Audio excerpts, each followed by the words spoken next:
Hey guys, welcome back to another video from Hoops Empire. In today's video, we're going to be breaking down the Celtics' new, and only, 2023 draft pick Jordan Walsh, and how his playstyle could potentially bring back some of the grit former Celtic Marcus Smart brought to the team. Before we begin, make sure to subscribe if you haven't already. Let's just start by saying it's been quite an eventful offseason so far. With the rumors of a looming Jaylen Brown extension, it seemed the Celtics could have been leaning towards the run-it-back mentality going into the 2023-24 season. I guess that should be an omen on what to expect when it comes to Brad Stevens, but clearly, the Celtics have shaken things up in a pretty major way. A deal originally supposed to send Brogdon to the Clippers, assets to Washington, and Porzingis to Boston, unfortunately and ultimately fell through. However, the Celtics were determined to obtain Kristaps Porzingis, and were working against the clock due to his player option decision that was necessary by midnight, the night of the trade. A buzzer-beater trade sent Porzingis to Boston, Tyus Jones and capital to the Wizards, and sent 9-year Celtic Marcus Smart to the Memphis Grizzlies. Brad Stevens clearly felt a shakeup was needed, and traded a member of the core for the 7'3" floor-spacing big man.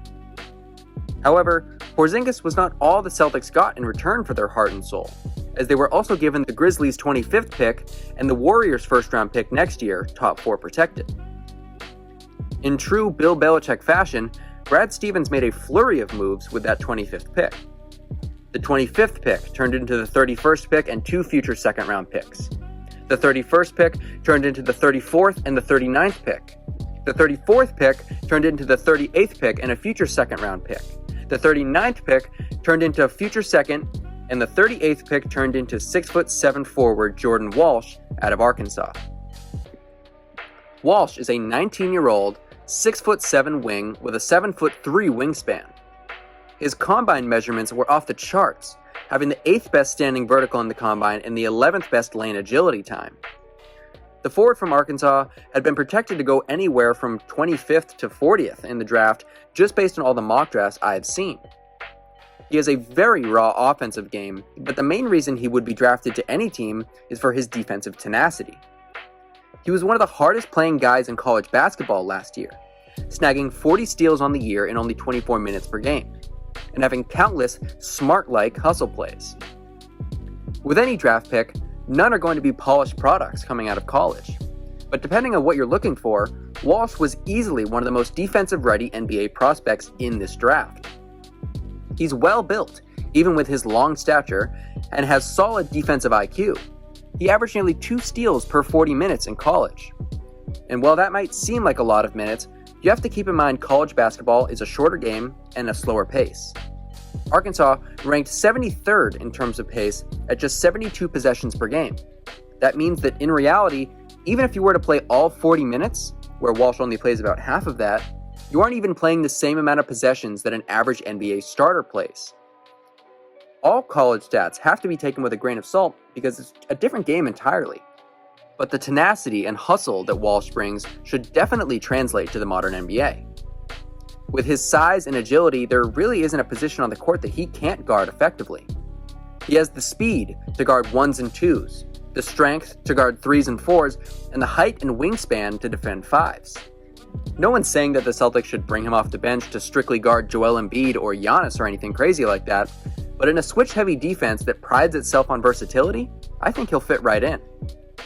With any combination of the reigning all-defensive teamer, Derek White, versatile forwards in Jaylen Brown and Jason Tatum, and stout interior defenders in Porzingis, Robert Williams, and Al Horford, Walsh will likely have the easiest time of his life defensively, allowing him to grow and learn alongside a team filled with guys prided for defense. But back to his offense, and that is definitely a question mark. Outside of a quick first step and solid finishing ability, he does not prove to have too much upside as a shot creator. But that's fine, the Celtics have plenty of those. This past season at Arkansas, Walsh shot just 28% on 2 3-point attempts per game. However, looking a bit deeper than that, he did only shoot 6 shots overall per game, meaning that his 3-point rate was about 33%. Relatively high for a guy that can't shoot. For prospects, especially when you're talking about obviously great, but like I said, with guys that are so young coming into the NBA, they'll have 24/7 access to trainers, shooting coaches, and general help to be the best players that they can be. Take a look at a guy like Grant Williams. He played 3 years at Tennessee, totaling 104 college games. He only attempted more than 2 attempts from beyond the arc 29 times in his college career. And on a general note for his college career, shot 29% from deep on just 1 attempt per game. After missing his first 25 threes in his NBA career, he finished his rookie year shooting 34% from 3 on 1.5 attempts per game over the last 49 games of the season. The next 3 years, coming up to present day, he has shot 40% from deep on over 3 attempts per game. So after showing no real potential as a shooter, he was able to transition to one of the better bench shooters in the NBA as a whole. He was never one to have an excellent off-the-dribble game and is largely a 3-and-D wing in today's NBA and has thrived in that role. Where Jordan Walsh is not expected to have much of an offensive game, I don't see any reason why he couldn't become a serviceable three-point shooter with an NBA regimen and training. The biggest thing with guys coming out of college who are labeled as defensive specialists is that in today's NBA, you have to have some semblance of an offensive game. Look at a guy like Matisse Thybulle. He's one of the best defenders in the league, but due to a complete lack of shooting or off-the-dribble creation, he has struggled to find a ton of value as a player.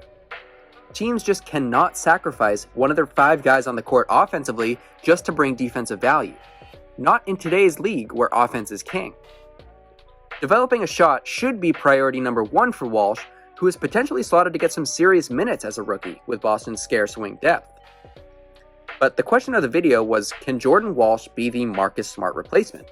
And that's obviously a loaded question. What Smart added to the Celtics is not something that will be easy to replace at all, as it went much deeper than box score stats. I mean, we're talking about a player that was the first guard to win Defensive Player of the Year since Gary Payton. And for all intents and purposes, I'm talking about Walsh being the hustle and grit replacement for Smart, as it's highly unlikely he'll become the starting point guard for the Boston Celtics anytime soon. Marcus Smart was the definition of hustle, consistently at or near the top of the league in hustle stats like deflections, loose balls recovered, charges drawn, the list goes on and on. I mean, the guy won the league's Hustle Award this season for the 3rd time, as well as it being back-to-back seasons winning said hardware. He was labeled the heart and soul of the Boston Celtics for a reason. When things look rough, he was always there to make a big-time play to bring them back into it. And often, these big-time plays weren't flashy assists or dunks or threes. They were diving for loose balls, forcing a jump ball, sprinting out of bounds for a ball to save a possession. Nothing that will show up in the regular box score at the end of the night. But outside of hustle alone, he was one of the league's stoutest defenders. This is what truly made him so special.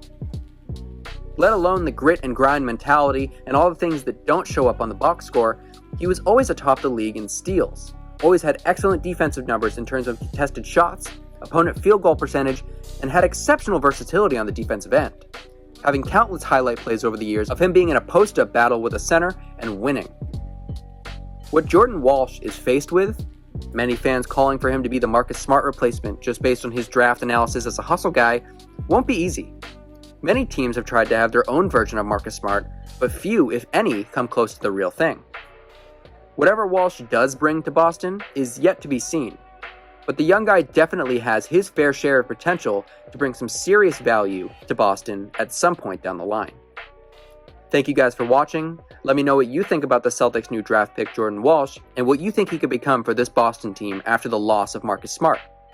Make sure to like the video if you enjoyed, subscribe if you haven't already, but most importantly, have a good one.